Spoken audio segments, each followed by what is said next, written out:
Built for India, built for the world. That seems to be the new motto, the new theme, and what most startups and founders are aiming for. It's not just the mature startups or those that have been around for years, the unicorns, but it seems to be the new trend. And one of the people who spotted that trend is Dave Khare of Lightspeed, who's joining us all the way from San Francisco for this interview.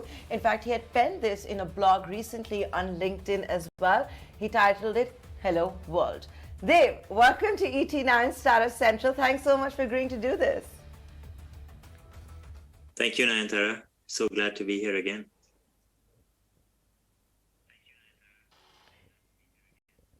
So you've called your blog Hello World. Tell us more about it. Is the new trend that you seem to be picking up on, and the way the founders are dreaming what? Bigger? Should I put it like that? Yeah, Nayantara, I think that the trend we are picking up on, and many others in the market, is that not only with the unicorns, as you mentioned, but broadly across India's thousands of new startups and the very vibrant startup economy in India, going international has become much more common now than it used to be 5 years ago. And I did a very, very cursory sort of rough analysis of India's 84 unicorns or whatever that number is these days. And I found that about 30%, 1/3 of them, are going international or have gone international as their impact opportunity. By that, I mean, as the way that they're going to really become very, very large companies. And this was not just in the area of SaaS or business software, which everybody talks about is a very international opportunity, but also in other areas such as B2B services, such as manufacturing and content production and so on, also crypto, and then also education technology, edtech, and fintech. These 5 areas I found that are already large companies in India, and they've already gone abroad in various different ways. So for me, the surprising part was it's much broader than SaaS, and it's much deeper than we thought it would be into the startup ecosystem.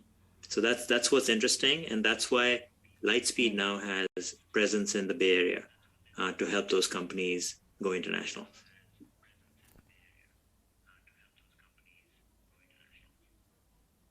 Are you saying, Lightspeed was obviously always in the Bay Area, but are you saying that, because of this trend, Lightspeed India is also in the Bay Area now to help out these founders? Yes, that's true. Lightspeed, of course, got started in the Bay Area over 25 years ago. And now we're in 6 locations across the world. The US, China, Europe, Southeast Asia, India, and Israel. So these are the 6 large innovation centers in the world, and also mostly demand centers as well. What we see the need is for somebody, for venture firms in India to have some presence in the US to help those companies from India bridge the gap to the US. And we integrate very closely with Lightspeed globally, and we all work together very collaboratively. So this is a joint effort, and we help our companies come over from India if they want to. And they come over for different reasons. Some come over to sell into international markets. Some come over to find talent. With COVID and the spread of remote work, companies in India are looking for people around the world to employ. And in some cases, some of the talent is available elsewhere. AI talent, for example, is available in the US and in Eastern Europe, for example. And so companies might go international for that reason.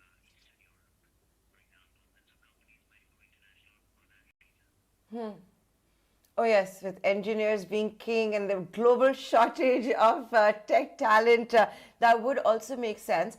But Dave, picking up on that point as well, I'll get to talent in just a bit. Just finding new markets, as you said, finding new users. What I would love to know from you is this what the founders and the startups always wanted to do? Or is it also because venture capitalists, whether it's Lightspeed or whether it's a Sequoia, Tiger, etc., are also advising these founders that why do you only want to limit yourself to India? We find it's very much a founder-driven sort of trend. It's not something that investors are saying you have to do this or not. At the end of the day, Lightspeed and others, we come in at the seed and Series A level where companies are pre-revenue or very early revenue. And so we really are taking a bet on the founders and then more broadly on the market they're going after. But whether they want to do India only or India plus Southeast Asia or US only, that is up to them. And then we support them in that move as best we can with our networks, introductions to advisors and growth investors and customers and executives to join their company and all of that. So we really are here to support them. I would be shocked if founders followed everything we told them. And we're not in the business of telling founders what to do. We're in the business of giving our input, and then the founders decide what they want to do.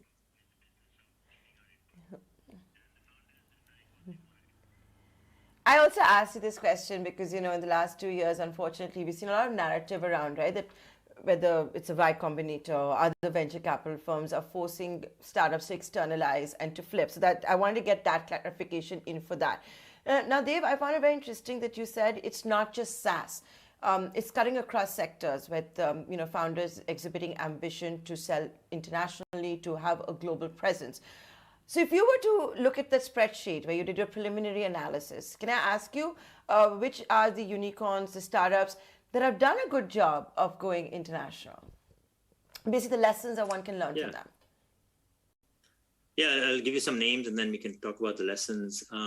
So in SaaS, which is the one that everybody talks about, we've got a portfolio company called Innovacer, which is sort of the leading data platform for the healthcare industry in the US. And they've gotten very, very large in the last few years. And that's one example in SaaS. And there's many others. Obviously, the Freshworks IPO was a key example of global demand for SaaS from India. The second category is B2B services.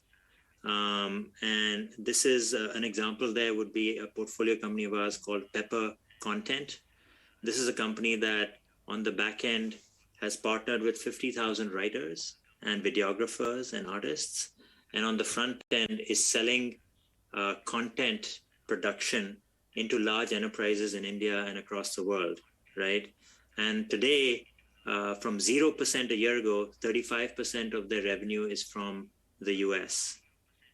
And that number is going to go up over time because there's massive demand for content. Every company is a content company these days, and they need a reliable partner to produce that content. So that's another example of companies that have gone external to drive revenue.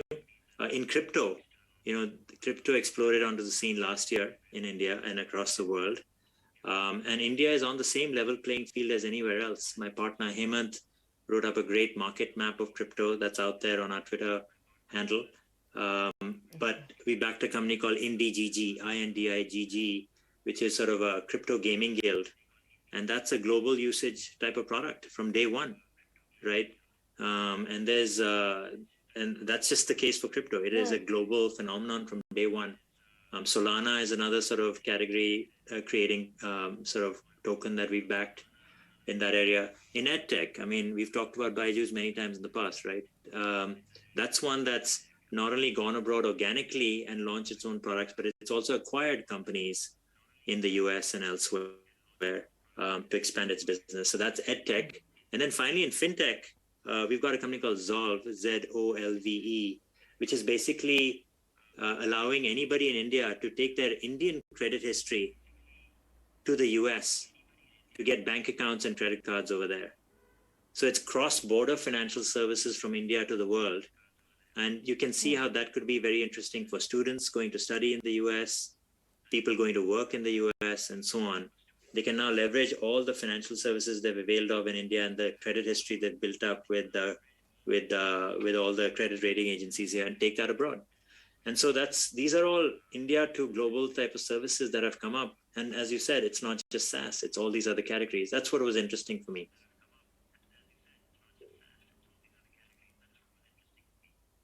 So, like we can take, like, let's take with the example of Pepper Content, the marketplace for content, where you're saying 30% of the revenues are coming in from overseas, and this was the co-founders' dreams, the guys who were together in Bits Pilani, dreaming of Pepper Content. I've had the good fortune of interviewing Anirudh also in the past. So this is what they were dreaming from the word go, and I'm asking this for all those that might be tuning in and trying to figure out what they want to do. I don't recall having this conversation with Anirudh, when he was just coming out of college, which is when we backed him. But it certainly developed as a thought at the company, because they figured out that this demand exists in every company in India. So why there must be the same demand in every company in the world. And they tried a few times pitching companies abroad, and they immediately got orders. And then they said, let's go big with this. And they went with it.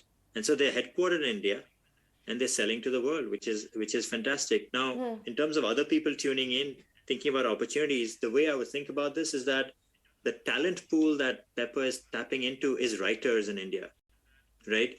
But you can think of lots of other talent pools in India that are quite skilled and available to be aggregated and to serve enterprises. Think of obviously developers as a talent pool in India that everybody already knows about and talks about, right? And there are companies like Turing and others going after that, right? But then you think about security specialists and penetration testers. These are people who do security testing for enterprises. There's thousands of those folks in India, and we've recently backed a company called Scrut.io to aggregate all of them and then offer software to enterprises to make sure the enterprise is secure from malicious attackers, right? So that's another example of aggregating a different type of talent pool. Other talent pools in India, lawyers, and analytics folks, factory workers, artisans. You think about it, India is a land of talent in some senses. There's 400 million blue collar workers in India of all types, right? They can be aggregated in all ways. So, on a consumer level, think what Urban Company does for consumers, how it's productized services and offered it through an app. Think of the same applied to B2B services across lots of different categories. So that's the opportunity we see.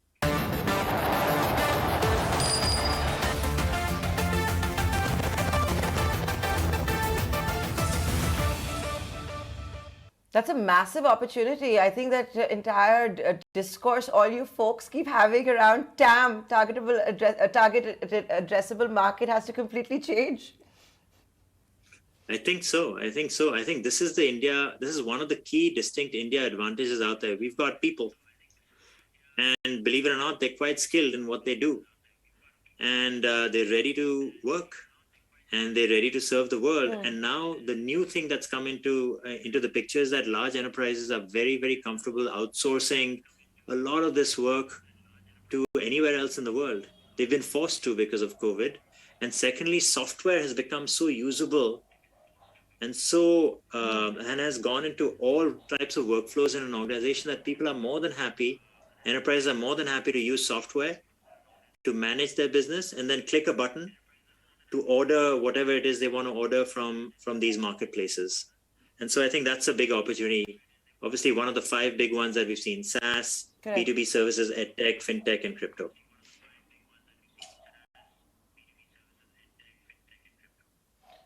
So, Dave, you're also talking at a time where there's so much uncertainty, right? So, for the last 2 years, there was enough liquidity, enough capital for the founders to really dream big. They were ignoring the cash runway. They were perhaps ignoring unit economics. It was all about burning to grow because there was enough capital to do that.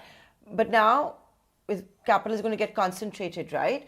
So do you think this trend can still last? Because a few years ago, it was all about local, hyper local. Look, I think India is a market in the last, since 2006, when the venture sort of ecosystem got started in India. Now it's been 15 years. The market has really deepened, right? So there is no one way to do things in India. There never was. If anything, India is sort of as heterogeneous as any country in the world gets, right? So there are India to global opportunities, right? And Lightspeed has deliberately chosen to have a person now in San Francisco, Lightspeed India, to help these Indian companies bridge to the US and internationally, right? But there are other opportunities as well. India to India, there's so many opportunities. There's consumer companies, there's D2C, there's sort of going to the next billion in India or going to the top 100 million in India. There's so many different cuts to this. Different sectors have opened up. Remember in 2010, the only thing happening was e-commerce. Like there was nothing else. There's so many other sectors that have opened up now. So there's no one way to do things. We're just highlighting one more opportunity that's opened up that I think over the next 10, 20 years will create the next set of Infosys's and TCS's and all that with different business models and global brand names.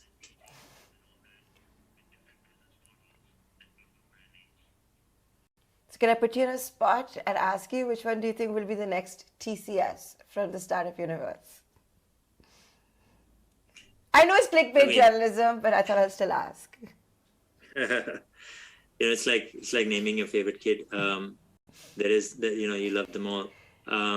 But look, across the landscape, there's obviously 80 plus unicorns in India. Sadly, we're not in all of them, only 10-15% of them. But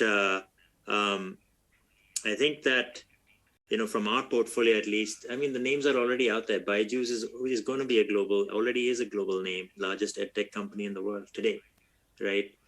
Innovator is the leading data platform in healthcare. Now, not everybody's tuned into the healthcare industry, but in the US, they're a big deal. Number one class rating, which is the main analyst that covers the space and so on. So we've got category creating and globally leading companies coming out of India for the first time in sort of this new internet wave that there is. In crypto, several companies, Polygon is one that's been reported on that's coming out of India. Unifor that was announced yesterday in the market is another one.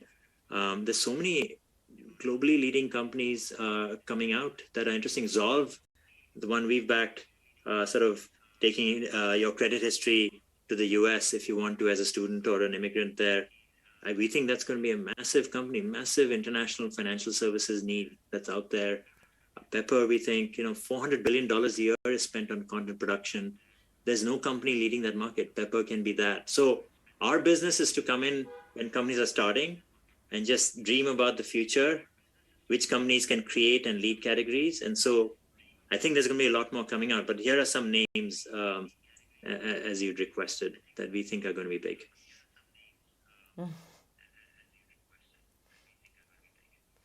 Okay, so that's the new trend that Dave Curry had spotted. So we got him on Startup Central all the way from Silicon Valley to talk more about this. You know what they say, dream big and bigger.